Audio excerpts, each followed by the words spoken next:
एवढी चांगली उत्तर देतो तुम्ही लोक, पटपट बोला. तुमच्या आजूबाजूला केमिकल्स आहेत का असा प्रश्न आहे. आहेत? कुठले केमिकल्स आहेत?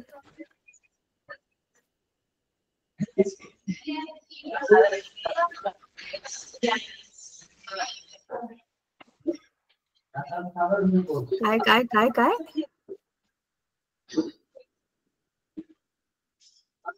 मला तुमचा आवाज नीट नाही आला. तुम्ही काहीतरी बोलताय खरं, पण काय बोलताय एकानेच बोला, पण क्लिअर बोला म्हणजे मला नीट समजेल. तुमच्या आजूबाजूला कुठले केमिकल्स आहेत?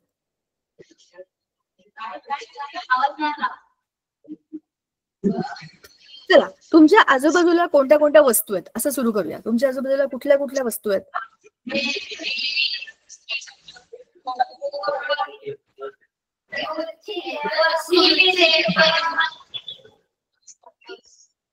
बरं,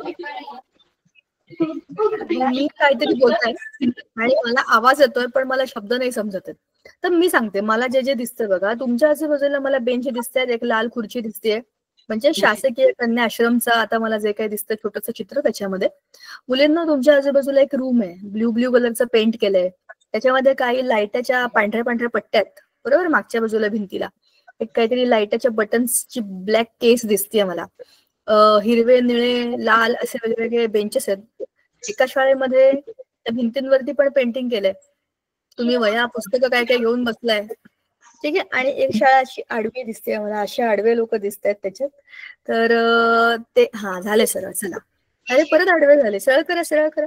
मुलींना तुम्ही मला अशा झोपलेल्या दिसताय. सरळ करा तुमचा कॅमेरा. अशा आपल्या आजूबाजूला अनेक गोष्टी असतात. माझ्या पण आजूबाजूला अनेक गोष्टी आहेत. आता मी जिथे आहे काही वस्तू सिमेंटच्या बनल्या आहेत ज्या रूम मध्ये मी आहे. काही वस्तू कापडाच्या बनल्या आहेत. आपल्या घरामध्ये आपण बऱ्याचशा वस्तू ठेवतो. काही कपडे असतात, आपल्या हँकरची वस्तू किंवा पडदे असतात, चादरी असतात, अशा अनेक गोष्टी असतात. त्याच्यानंतर वह्या पुस्तक असतात, लाकडाच्या वस्तू असतात, काचेच्या वस्तू असतात, धातू वस्तू असतात. तर आपल्या आजूबाजूला अनेक प्रकारच्या गोष्टी आहेत बरोबर. ह्या सगळ्या वस्तूंना जर तुम्ही बघितलं तर ते कुठल्या ना कुठल्या मूळ पदार्थापासून बनलेले असतात. Basic fundamental thing of anything, त्याला आपण मॅटर म्हणतो. That matter is basic fundamental thing of all the things around you. So all the things around you are made up of matter, बरोबर ना. आता हे मॅटर म्हणजे काय? Matter is anything which occupies space and has got some mass. त्याला स्वतःचं मास आहे, म्हणजे स्वतः काहीतरी जागा ऑक्युपाय करतं, त्याला आपण काय म्हणतो? त्याला आपण म्हणतो मॅटर. उदाहरणार्थ बघा, हा फोन, फोन दिसतो ना तुम्हाला आता. या फोनला स्वतःच असं एक काहीतरी वजन आहे. आणि माझ्या हातामधला हा फोन जो तुम्हाला दिसतोय याने एक जागा ऑक्युपाय केली आहे, म्हणजे ह्या माझ्या आजूबाजूला रूम मध्ये हवा आहे, माझ्या आजूबाजूला स्पेस आहे बरोबर. त्या स्पेस मध्ये या फोनने स्वतःच्या आकारमाना एवढी जागा त्याने ऑक्युपाय केली, म्हणजे it is made up of matter. आता जर बघितलं त्याचं प्लास्टिकचं कव्हर आहे, ह्याला एक काहीतरी वेगळी शीट आहे, इथे काचा आहेत है ना. म्हणजे अशा आतमध्ये बघितलं उघडून तर त्याच्यामध्ये एक मायक्रोचिप आहे, भरपूर वेगवेगळ्या इलेक्ट्रॉनिक वस्तू आहेत, त्याच्यामध्ये काही मेटल आहेत, काही मेटल वर्ड आहेत, काही प्लास्टिक आहे. म्हणजे खूप साऱ्या गोष्टींनी एक वस्तू बनलेली आहे जिचा वापर आपण खूप कॅज्युअली करतो. पण असंच जर आपण कुठल्या पण गोष्टीला डिटेलमध्ये बघितलं that is made up of matter. आणि हा जो मॅटर आहे हा कसला बनलाय? Matter is made up of atoms, बरोबर. Atoms and molecules are the basic fundamental particles of all the matter around you. ते आपण ऑलरेडी लहानपणापासून शिकलो, 8वी 9वी 2 वर्ष. आता आपल्याला हे बघायचंय की हे जे सगळे ॲटम्स आहेत, आजूबाजूला असलेले हे जे सगळे ॲटम्स आहेत वेगवेगळ्या पदार्थांमधले, किती आहेत, कसे आहेत, एकत्र त्यांचा अभ्यास करायचा असेल तर काय करायला पाहिजे? आहे का अशी एखादी गोष्ट ज्याच्यामध्ये आपण त्याला अशा रितसर मांडतो आणि एक बघितल्या अच्छा हा एलिमेंट इथे असला पाहिजे, हा एलिमेंट इथे असला पाहिजे.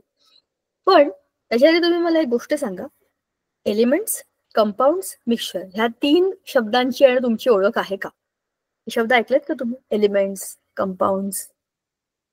डोके हलवून सांगितलं तरी पण चालेल, मला माहित नाही, मला माहित आहे, जे काही वाटतंय ते. एलिमेंट्स, कंपाऊंड्स माहित आहेत का? हे शब्द ऐकलेत का?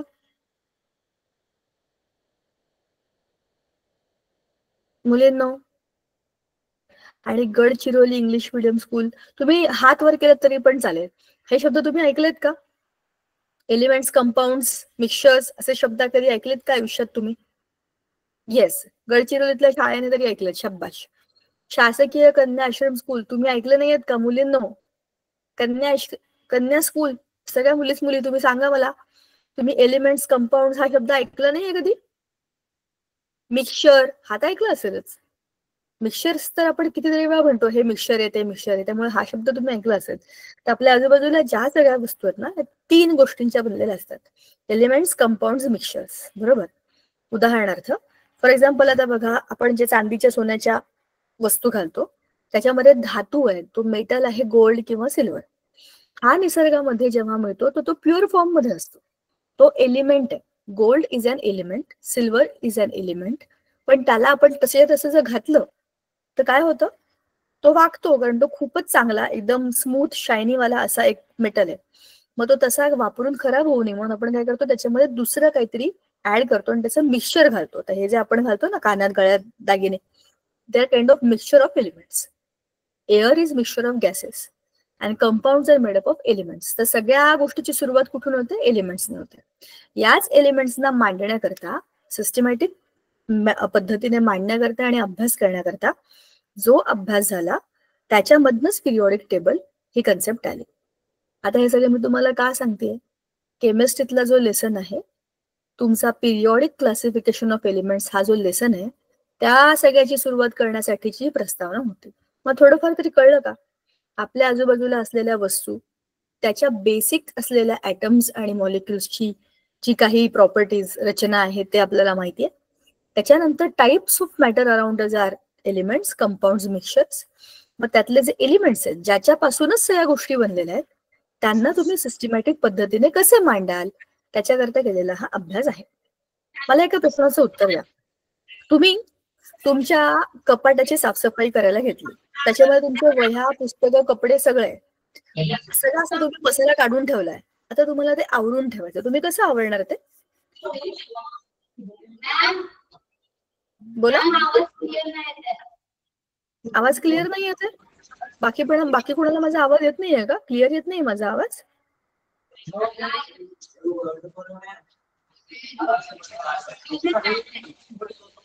संगीता मैम, मेरी आवाज आ रही है ठीक से? अभी आ रही है. ओके. हाँ मैम, आ रही है, आपकी आवाज आ रही है प्रॉपर. Okay okay okay. बरं मुलांनो, सांगा आता माझ्या प्रश्नाचं उत्तर सांगा. समजा तुम्ही तुमचं कबड आवरायला केलं, त्यामध्ये तुमचे कपडे आहेत, वह्या आहेत, पुस्तकं आहेत, सगळी स्टेशनरी आहे, सगळा पसारा तुम्ही आता काढून बसलाय. आता मला सांगा की तुम्हाला तुमचं कपाट आवरून ठेवायचंय, तर तुम्ही काय कराल? पटकन बोला, पटकन बोला. शासकीय कन्या आश्रम स्कूल तुम्ही पण अनम्यूट करून बोलू शकता, असं काही नाहीये. प्रश्न कळलाय का? तुम्हाला तुमचं कपाट आवरून ठेवायचंय, तर कसं आवरणार तुम्ही? सगळं सामान तर खाली काढलंय. बोला बोला, या पुढे या, पटकन येऊन बोला, अनम्यूट करा आणि बोला.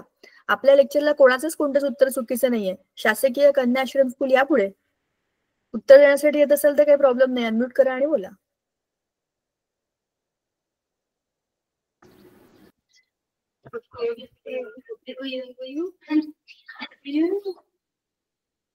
काय कराल मुलींनो?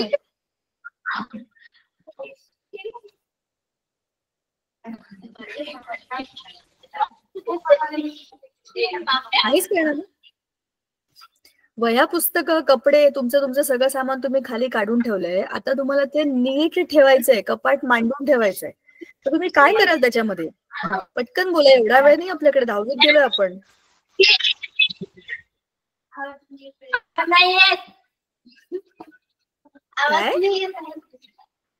आवाज नाही येतो तुम्हाला? ऐका, प्रश्न ऐका. थांबा, मी कॅमेरा बंद करते 2 मिनिटं. बघा, तुम्हाला आता माझा आवाज येतोय का सांगा? गुड. आता माझा प्रश्न नीट ऐका मुलींनो, विचार करून उत्तर द्या. तुम्हाला तुमचं कपाट आवरायला सांगितलंय, तर त्या कपाटामध्ये तुमचं सगळं वह्या, पुस्तकं, कपडे, स्टेशनरी सगळंच त्यातनं आता तुम्ही खाली असा पसारा मांडून ठेवलाय. आता तुम्हाला तुमचं कपाट नीट लावायचंय, तर तुम्ही काय कराल?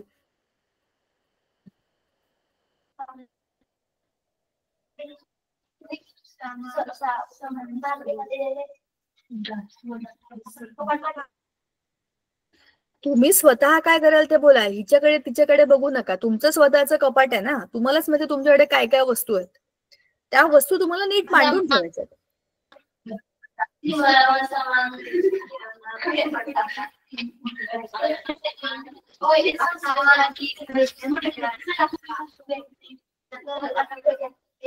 तुमचे टीचर आहेत का तिकडे?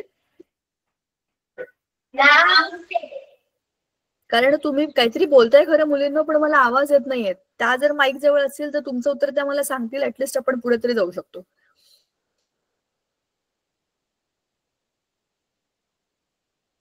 इतर कुठल्या शाळेतल्या मुलांना सांगायचंय का? नाहीतर मी आता पीपीटी शेअर करेन तुमच्या समोर. तुम्हाला तुमच्याकडे असलेल्या वस्तू मांडायच्या आहेत.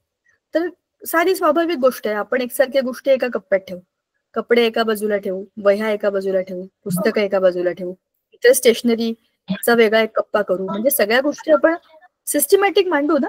सगळ्या एकसारख्या गोष्टी आपल्याला एकाच ठिकाणी मिळाल्या पाहिजे. सगळे पेन पेन पेन एका ठिकाणी, वया वया एका ठिकाणी, पुस्तकं एका ठिकाणी. असंच कराल ना का काय आणखी वेगळं कराल? माझा कप्पा आवरायचा म्हणून, नाही तर मला माझं रूम आवरायचं म्हणून दुसऱ्यांच्या कप्प्यात माझा कचरा नेऊन टाकला, असं कराल का तुम्ही? असं नाही करत आपण. आपल्याला आपल्याच गोष्टी सापडायला पाहिजे म्हणून त्या नीट मांडून ठेवतो. आणि हीच आहे वर्गवारी करण्याची म्हणजे क्लासिफिकेशन करण्याची गरज. कमी वेळात कमी कष्टात जास्त इफेक्टिव्ह काम म्हणजेच क्लासिफिकेशनचा बेस. हे सगळं मी का सांगितलं? आपल्याला आता जो इतिहास बघायचा आहे पिरियॉडिक टेबलचा, त्याच्यामध्ये क्लासिफिकेशन ऑफ एलिमेंट्स येतं. आणि एलिमेंट्सचं क्लासिफिकेशन करण्याची गरज का होती आधी पण आणि आता पण, हे कळण्याकरताच हे उदाहरण आहे. आता आपण जाऊया आपल्या पीपीटीकडे आणि एक एक मुद्दा जरा समजून घेऊया. बघा सी, हा आहे आपला lesson, the periodic classification of elements. आता ह्याची सुरुवात झाली 18th सेंचुरीमध्ये. 18th सेंचुरीमध्ये म्हणजे 18व्या शतकामध्ये, जेव्हा आजूबाजूला लोकांनी बघायला सुरुवात केली आणि केमिस्ट्रीचा अभ्यास सुरू झाला, त्यावेळेला people started thinking over how these things are made up of.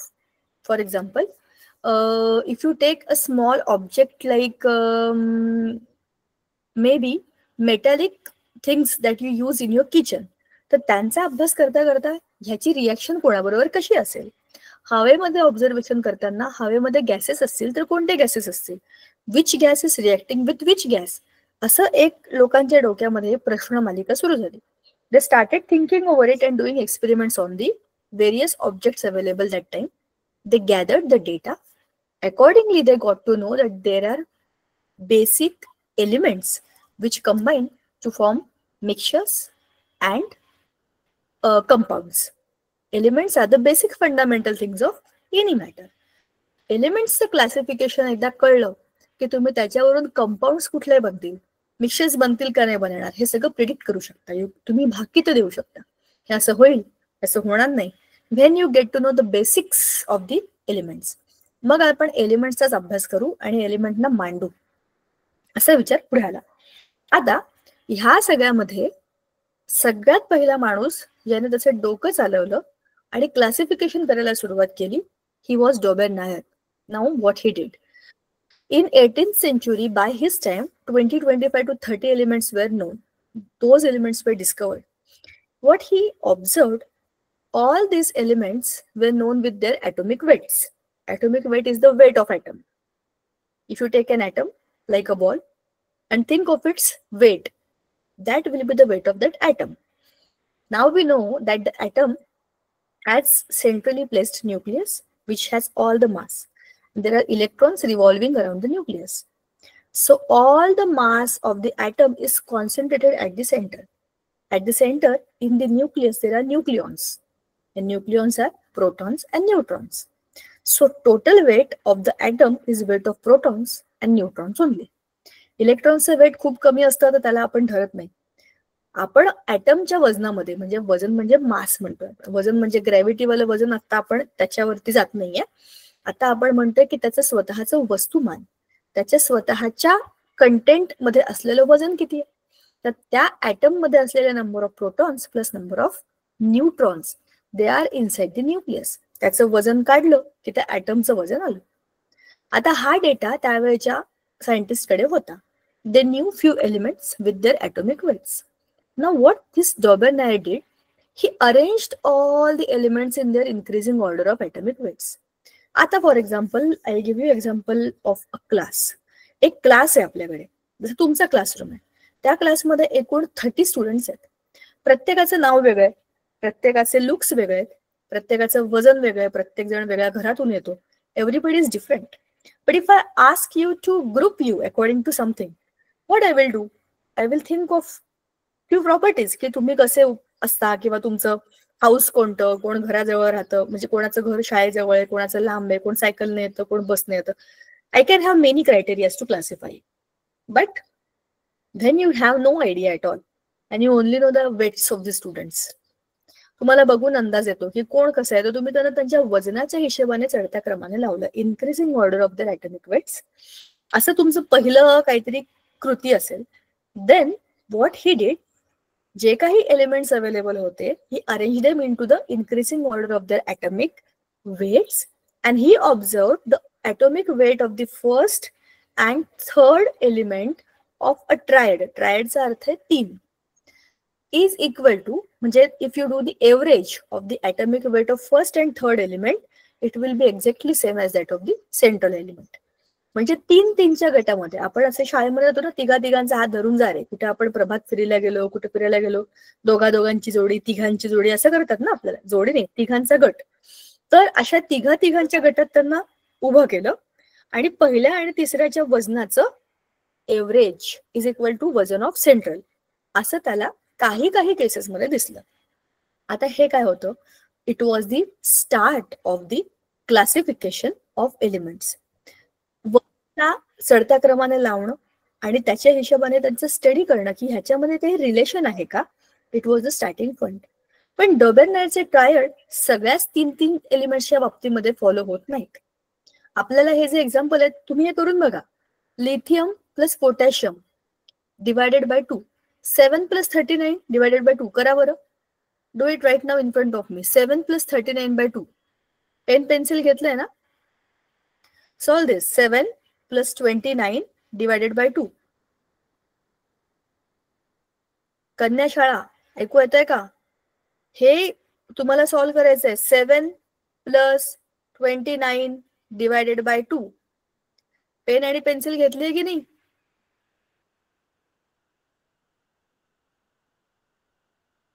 Seven + 29 divided by 2. Sangeeta ma'am, I think ये स्कूल में मेरी आवाज ठीक से नहीं आ रही है लगता है. I think this kids are not attending, या फिर शायद उनको आवाज नहीं आ रही है. ये शासकीय कन्या आश्रम स्कूल में बच्चों आपको आवाज आ रही है? ये तो पॉज हो चुके हैं मेरे ख्याल से, नेटवर्क की दिक्कत है, नेटवर्क प्रॉब्लम है. दे सेड कि उनको मेरी आवाज नहीं आ रही है, तो अब उनको कैसे बताएं हम? उनको बोले क्या कैमरा बंद करो, at least they can listen to me. I am asking them to solve something.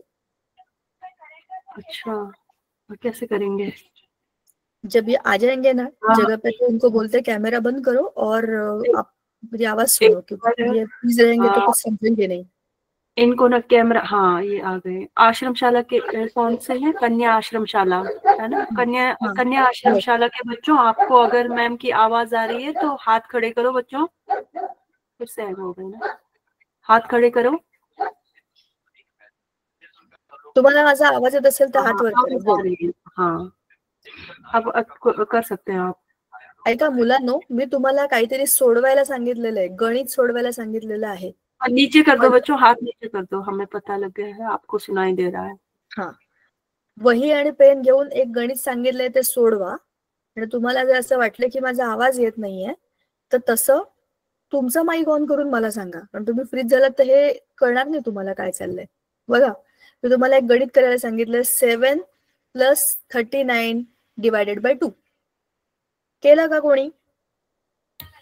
बच्चों अपने नोटबुक खोलो. आप लोगों ने, सामने बैठे हुए बच्चों ने नोटबुक बंद कर रखा है. मैम ने कुछ सॉल्व करने को दिया ना, आप लोग करिए उसको.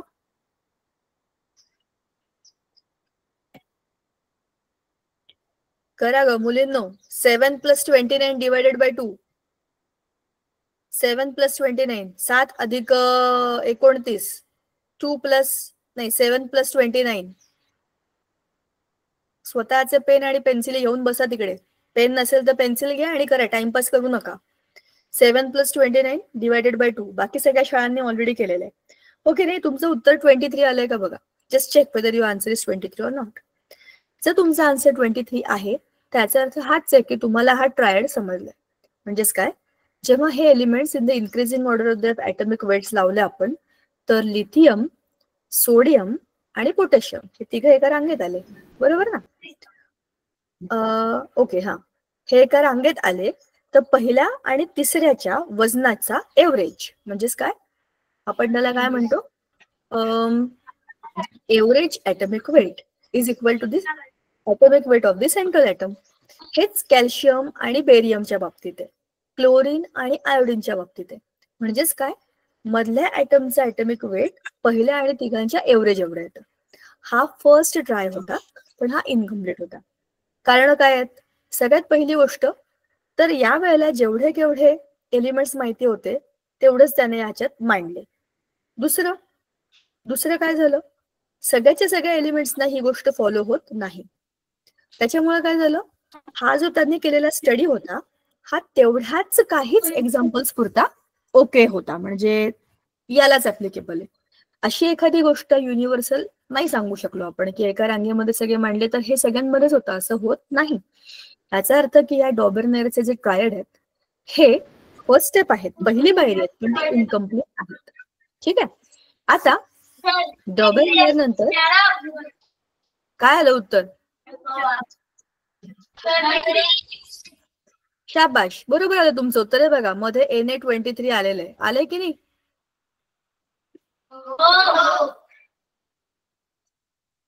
बघा, हा तुमचं उत्तर जे आलंय ते ऑलरेडी बरोबर आहे. पहिल्या आणि तिसऱ्या ॲटमचं वेट / 2 केलं तर मधल्या ॲटमचं वेट जे तुम्ही ऑलरेडी काढलं. म्हणजे याचा अर्थ की तुम्ही हा ट्रायड स्वतः सॉल्व्ह करून बघितलं आणि हा बरोबर आला तुमचा. दुसरा माणूस जो होता ज्याने याच्यावरती काम केलं तो होता Newland. What Newland did? He also arranged all the atoms in their increasing atomic weight, and what his observation was, the properties or the chemical properties of 8th element are same as that of the first element. आता हे काय आहे? आपण music मध्ये सारेगम पधनिसा म्हणतो. येते का कोणाला म्हणायचंय का सारेगम पधनिसा? म्हणा.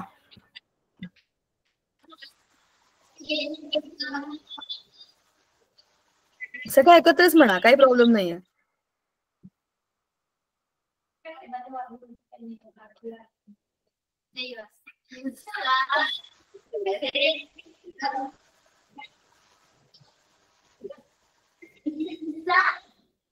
शाबाश. त्याला खूप नेटवर्क प्रॉब्लेम आहे पण त्या खरंच खूप चांगला प्रयत्न करत आहेत. शाबाश मुलींनो, व्हेरी गुड.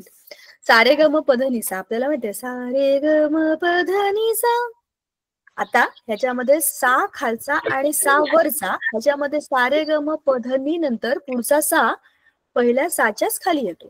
म्हणजे तो साच आहे, फक्त खालचा सा आणि वरचा सा.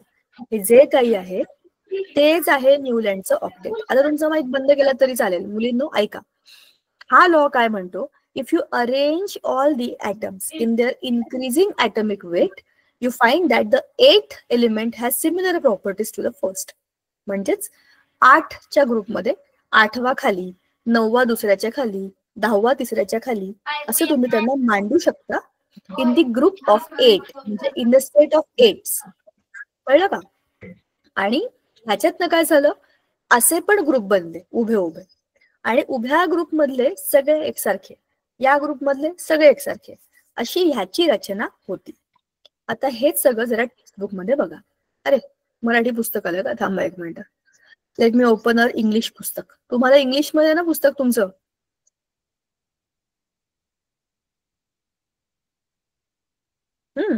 चला.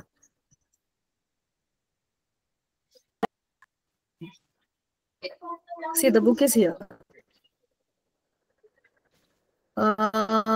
स्टॉप प्रेझेंटिंग करते आणि नव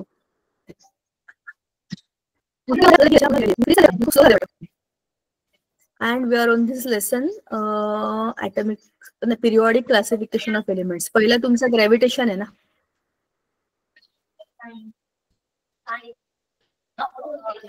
बरोबर आहे. आपण सगळे याच धड्यावरती आहोत. Periodic classification of elements.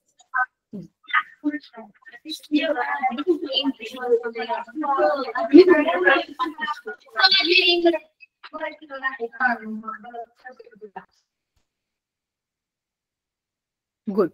Chalo. Now in this book, elements and their classification, Doberan triad आणि न्यूलँड्स ऑक्टेट्स या 3 गोष्टी आपण आता बघितल्या. जरा एकदा पुन्हा बघा, कारण त्यातले टेबल्स मला तुम्हाला दाखवायचे. एलिमेंट्स, मॅटर काय असतं? Anything which occupy space and has got some mass. All the things around us are made up of matter. What are the types of elements? एलिमेंट्सचे टाइप्स कोणते? Metals, non metals, metalloids. Smallest particle of matter कोण आहेत? Atoms.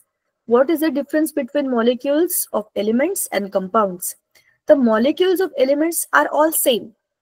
एका एलिमेंटचे सगळेच molecules same असतात, पण एका कंपाऊंडच्या molecules मध्ये there are more than 1 elements, म्हणून असं ते कंपाऊंड आहेत.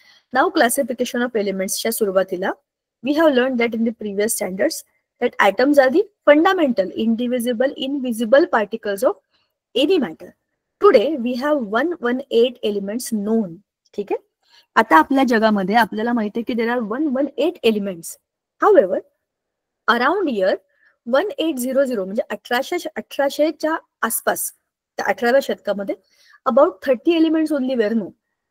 मग ह्या 30 एलिमेंट्सचं आपल्याला क्लासिफिकेशन करायचं, त्याच्या काहीतरी प्रॉपर्टीज एकसारखे असेल तर त्याला ग्रुप करायचं, असा अभ्यास सुरू झाला. आणि त्याच्यामधनं काही इनिशियल स्टडीज मधनं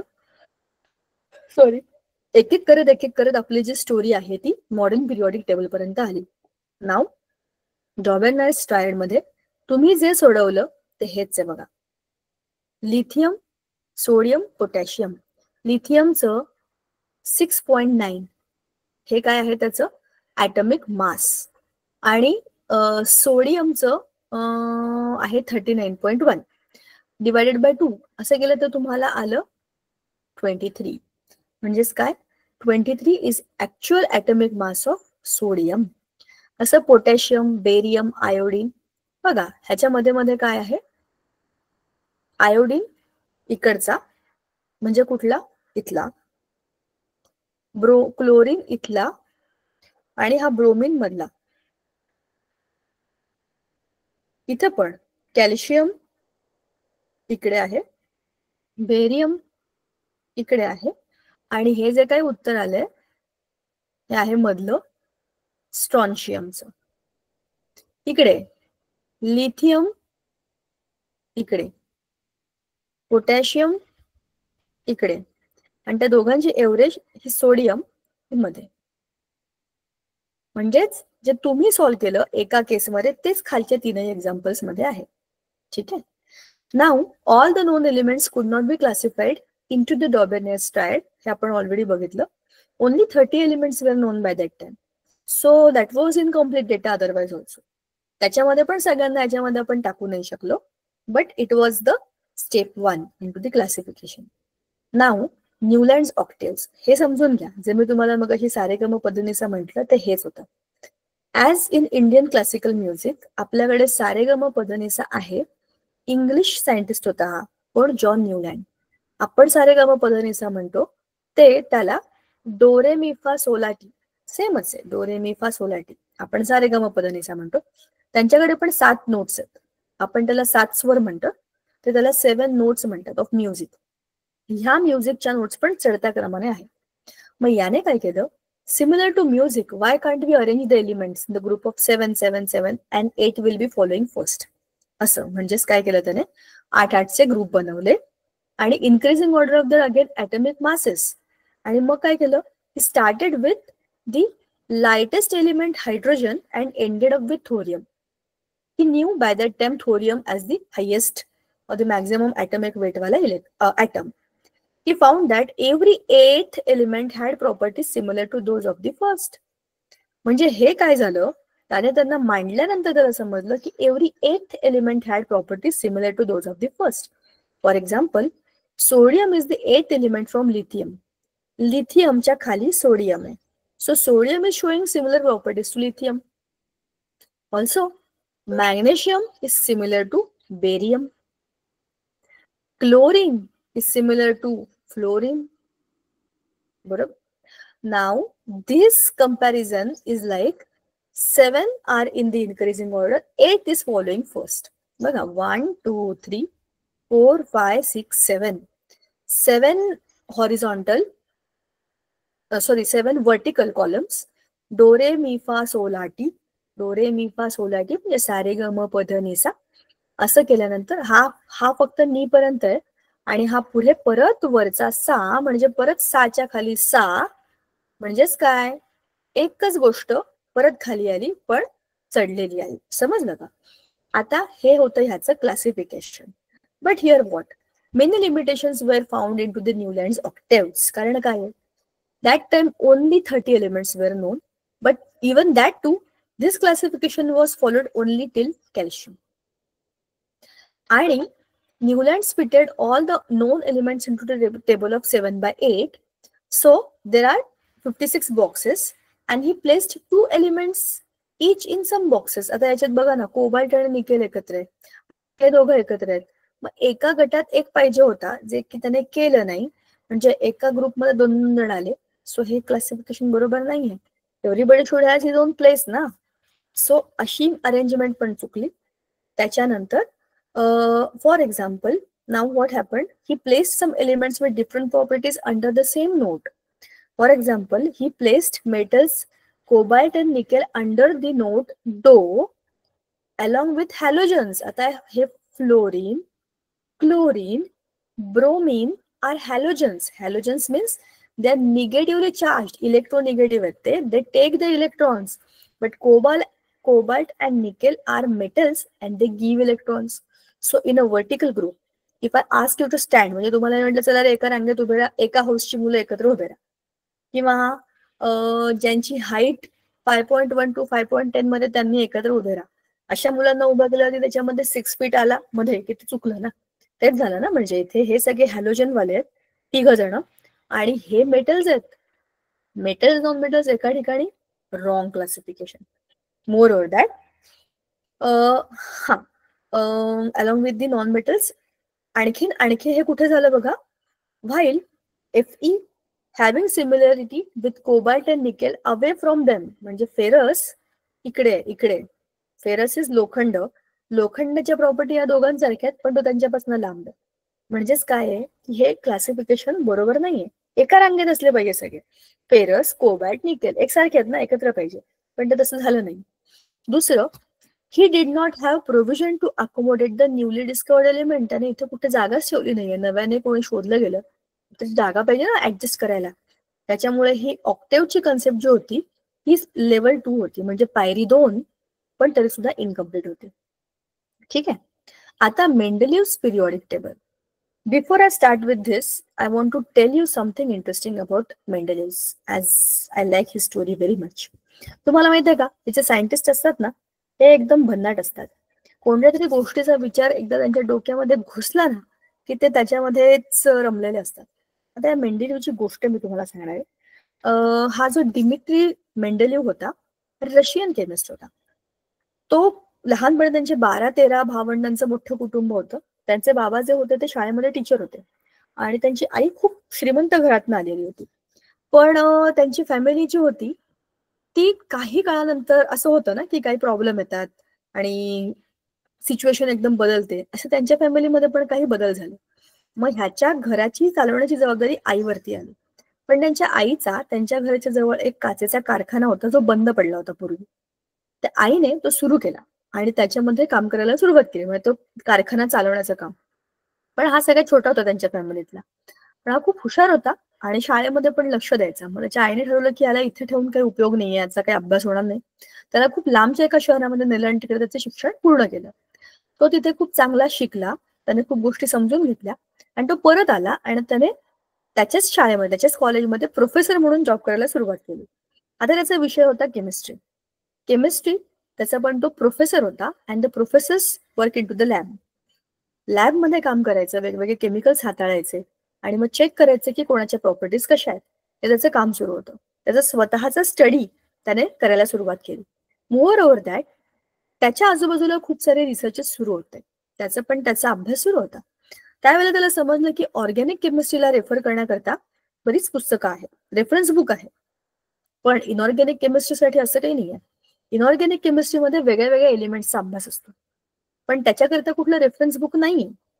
मग त्याने स्वतःचा अभ्यास एकत्रित करून स्वतःचं एक रेफरन्स बुक बनवलं मुलांसाठी, की त्याच्यानं ते रेफर करू शकतात. हे त्याच्या स्वतःच्या अभ्यासाचं त्याने केलेलं एक्स्ट्रॅक्ट होतं आणि त्याने he published book for his studies. आता त्याच्या डोक्यामध्ये एक गोष्ट फिरत होती, ती होती की हे एलिमेंट्स मांडायचे कसे, कारण यावेळेला हे ऑक्टेव्स वगैरे या गोष्टी येऊन गेलेल्या होत्या. and they were trials but not successful trials. So his mind was thinking of classifying the elements available that time. About 60 elements were known. आणि 60 एलिमेंट्स ना क्लासिफाय कसं करायचं? त्याला पत्ते खेळायला आवडायचं. तुमच्यापैकी कोणाकोणाला माहित आहेत का पत्ते? असे पत्त्यांचा कॅट असतो. मला पण आवडतात ते पत्ते खेळायला. कोणते पत्ते? त्याच्यामध्ये 4 गट असतात बघा. ते इस्पिक, किलवर, बदाम आणि चौकट, बरोबर, असे 4 असतात. आणि त्याच्यामध्ये 13 ते 1 म्हणजे 1, 2, 3, 10 पर्यंत. मग त्याच्यानंतर गुलूम, राणी आणि राजा असा एक सेट असतो 4चा. त्याचा गेम होता. तुम्ही हा गेम कधी खेळला असाल तर मला माहित नाही, मस्त गेम असतो, एकदम कॉन्सन्ट्रेशनचा गेम आहे.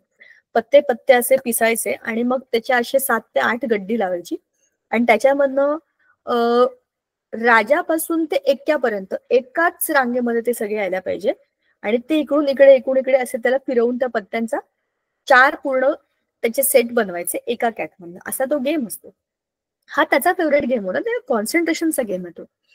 तर त्याच्यामध्ये त्याला त्या गेम मध्ये खेळून हे समजलं होतं की इकडचे तिकडे, तिकडचे इकडे, तिकडचे इकडे असं लावता येतं. मग त्याने आयडिया केली. त्याला माहिती असलेल्या सगळ्या 60 एलिमेंट्सचे त्याने पत्ते बनवले. पत्ते, त्याला पत्ते खेळायला असं आवडत होतं. मग त्याने त्याच्या गेम मध्ये ते पत्ते टाकले, म्हणजे पत्त्यांचाच कॅट बनवला, पण त्याच्यामध्ये 60 एलिमेंटची नावं टाकली. हायड्रोजनचा पत्ता, हेलियमचा पत्ता, लिथियमचा पत्ता, असे पत्त्यांचा कॅट असतो, तसं त्याने स्वतःचा कॅट बनवला. तो जिकडे जिकडे जायचा तिकडे तो पण कॅट घेऊन जायचा, हा पण कॅट घेऊन जायचा. आणि एक दिवस तो एका ठिकाणी गेला होता कुठल्या तरी कामासाठी आणि तिकडे तो त्या ह्या सगळ्या एलिमेंटच्या पत्त्यांचा कॅट घेऊन बसला खेळायला. तर तेच काम चाललं होतं, त्यांना लावणं, इकडनं तिकडे लावणं, तिकडनं इकडे लावणं, मांडणं, उभं आडवं, हा त्याचा गेम सुरू होता. आणि त्याला ट्रेन पकडून जायचं होतं आणि त्याची ट्रेन मिस झाली. तो त्या गेम मध्ये एवढा बुडाला होता की त्याला लक्षात पण नाही आलं की ट्रेन आली आणि गेली. त्याच्या पुढे 3 दिवस ट्रेनच नव्हती. मग तो तिथे अडकून पडला. मग त्याला दुसरा काहीच उद्योग नव्हता. तो तेच गेम खेळून त्याला झोपेमध्ये पण तेच दिसत होतं. आणि झालं असं की एक दिवस तो झोपला, म्हणजे त्या 2-3 दिवसातलीच गोष्ट, रात्री झोपला आणि त्याला स्वप्नामध्ये ते जे दिसलं क्लासिफिकेशन, तेच आहे मेंडेलिव्हज टेबल ऑफ क्लासिफाईंग एलिमेंट्स. म्हणजे तो गेम खेळल्यामुळे त्याच्या डोक्यामध्ये तेच 30 चक्र फिरत होती आणि त्याला समजलं की may be this is the way of classifying the thing. जे त्याला स्वप्नात दिसलं, त्याच्या ब्रेन मध्ये ते काम ऑलरेडी सुरू होतं. तो झोपला तरी पण त्याचा ब्रेन सांगत होता असं लाव असं लाव, आणि ते स्वप्नात दिसलं आणि त्याने खरंच उठून ते पत्ते तसे मांडले आणि he got the table, Mendeleev's table of classification of elements, जे आपल्या पुढच्या मुद्द्यामध्ये आहे. आता हे जे होतं ना, हे खूप ब्रिलियंट काम होतं. म्हणजे त्याच्यासारखं काम, इतकं भारी काम क्लासिफिकेशनचं त्याच्या आधी कोणीच केलं नव्हतं. ह्याच्या कामाचा पुढचा टप्पा म्हणजे मॉडर्न पिरियॉडिक टेबल आहे, पण खूप कमी गोष्टी त्याच्यामध्ये बदलल्या. त्याने एवढं क्लासिक काम करून ठेवलंय की ते फॉलो करून पुढच्या सगळ्या गोष्टी सोप्या होतात. म्हणजेच Mendeleev's periodic table is the classical milestone in to the study of periodic table and very basic and fundamental step into the efforts of classification of elements. आता तो टेबल काय आहे ते तुम्हाला दाखवते आणि मग आपण त्याच्या फॅन्टॅस्टिक गोष्टींकडे जाऊया. खूपच भारी आहे ना ह्याची गोष्ट, मला फार आवडते. कसला भन्नाट माणूस होता तो. हा आहे तो आपला दिमित्री मेंडेलिव्ह बघा. आणि हे आहे त्याने बनवलेलं पिरियॉडिक टेबल आणि हे आत्ताचं पिरियॉडिक टेबल. त्यावेळेला 60 एलिमेंट्स माहिती होते, आता आपल्याला 118 एलिमेंट्स माहिती आहेत, 40-50 एलिमेंट्स वाढलेले. पण ह्याचं काम जे होतं, ह्याच्या कामाचा आवाका जो होता तो इतका जास्त होता की त्या कामामुळे हे पुढचं काम सोपं झालं. आता ते काय झालं बघा. I will show you that with you very in detail. आता merits and demerits of Mendeleev's periodic table, त्याने ते पत्ते लावले आणि त्याचं क्लासिफिकेशन केलं. हे काय होतं? Merits accurately predicted existence of undiscovered elements. There were few elements which were not discovered, and he left 3 blank places into his table and predicted that here these 3 elements will be discovered later. हे त्यांचं atomic mass असेल, ह्या त्यांच्या properties असतील, असं त्यांचा appearance असेल. He predicted the things and they all were known true afterwards when those elements were discovered. He also named those elements, and here the reference of Sanskrit comes. त्यांनी त्याचं नाव L aluminium म्हणजे L असं अल अल अल ए I असं दिलं होतं. तर ह्याच्यामधनं त्याने स्वतः ज्या ब्लँक ठेवलेल्या जागा आहेत त्याच्यामध्ये सांगितलं होतं की इथे इथे इथे 3 एलिमेंट येतील. एका बोरॉन, एका सिलिकॉन आणि एका जर्मेनियम, अशी काही नावं त्याने दिलेली आहेत त्यांना. ते एलिमेंट्स नंतर डिस्कवर झाले. दुसरं arrange elements based on increasing atomic weight, हे तर त्याने पण केलं होतं ना. त्याने पण ॲटॉमिक वेटचाच रेफरन्स घेतला आणि सगळ्या एलिमेंट्सना increasing order of their atomic weights असं मांडलं. आता ह्याच्यामध्ये झालं असं की त्याची अरेंजमेंट उभी आडवी अशी ऑटोमॅटिक झाली होती. आणि डिमेरिट मध्ये आता काय ते पण बघा. Lacking in explanation of chemical reactivity and periodic gaps did not account for radioactive elements. ह्यातल्या काही गोष्टी आहेत ज्या राहून गेल्या, त्या आता समजून घेऊया काय. न्यूलँड्स ऑक्टेट तुम्हाला समजले, मेंडेलिव्हस पिरियॉडिक टेबलची स्टोरी समजली, and he lived almost for 69 to 79 म्हणजे